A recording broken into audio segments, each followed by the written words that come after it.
தற்காப்புக்காக நாம ஒருத்தரை கொலையே பண்ணாலும் அது சட்டப்படி குற்றம் இல்லைன்னு கேள்விப்பட்டிருக்கீங்களா? எந்தெந்த சுச்சுவேஷன்ல நாம பிரைவேட் டிஃபென்ஸை யூஸ் பண்ணலாம்னு தெரியுமா? Hi everyone, I'm Rafi. நான் இப்போ உங்களுக்கு ரைட் ஆஃப் பிரைவேட் டிஃபென்ஸ், தற்காப்பு உரிமைனா என்னன்னு சொல்ல போறேன். நமக்கோ இல்ல மற்றவங்களுடைய உயிருக்கோ உடலுக்கோ ப்ராப்பர்ட்டிக்கோ வேற ஒரு நபர்னால ஒரு ஆபத்து வரப்போகுதுன்னா அந்த ஆபத்துல இருந்து நம்மளை காப்பாத்திக்கிறதுக்காக நாம செய்யக்கூடிய தற்காப்பு நடவடிக்கையினால அந்த நபர் இறந்துட்டாங்கன்னா அது சட்டப்படி குற்றம் இல்லை. ஒருவேளை அந்த நபர் குடிபோதையில இருந்தாலும் சரி, இல்ல மனநலம் பாதிக்கப்பட்டவராக இருந்தாலும் சரி, அது நம்மளுடைய ஒரு லீகல் ரைட்ஸ்.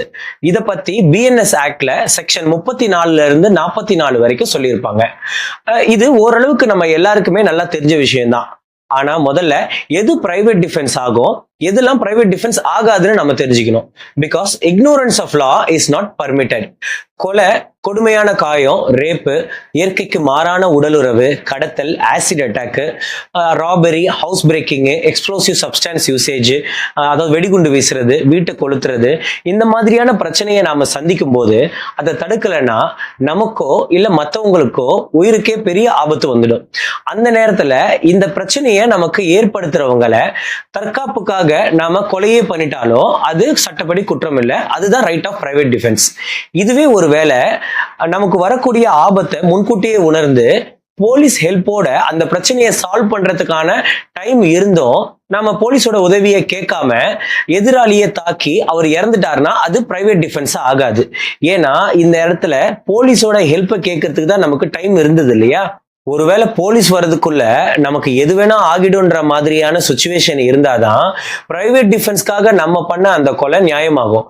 இல்லைன்னா அதை பிரைவேட் டிஃபென்ஸா கோர்ட்டு கன்சிடர் பண்ணவே மாட்டாங்க.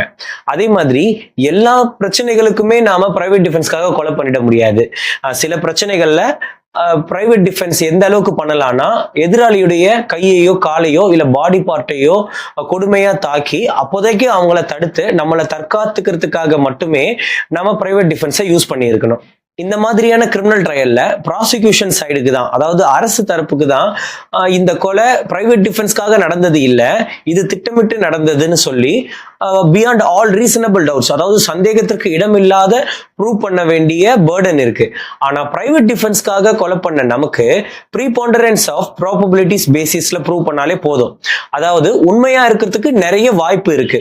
இன்னும் புரியுற மாதிரி சொல்லணும்னா, எனக்கு அந்த நேரத்துல கொலை பண்றதை தவிர தப்பிக்கிறதுக்கு வேற வழியே இல்லை அப்படின்ற அளவுக்கு ப்ரூவ் பண்ணாலே போதுமானது. மோரோவர் இந்த பிரைவேட் டிஃபென்ஸ் சம்பந்தமான ரியல் டைம் எக்ஸாம்பிளை ஃபியூச்சர் வீடியோஸ்ல பார்ப்போம். தேங்க்யூ.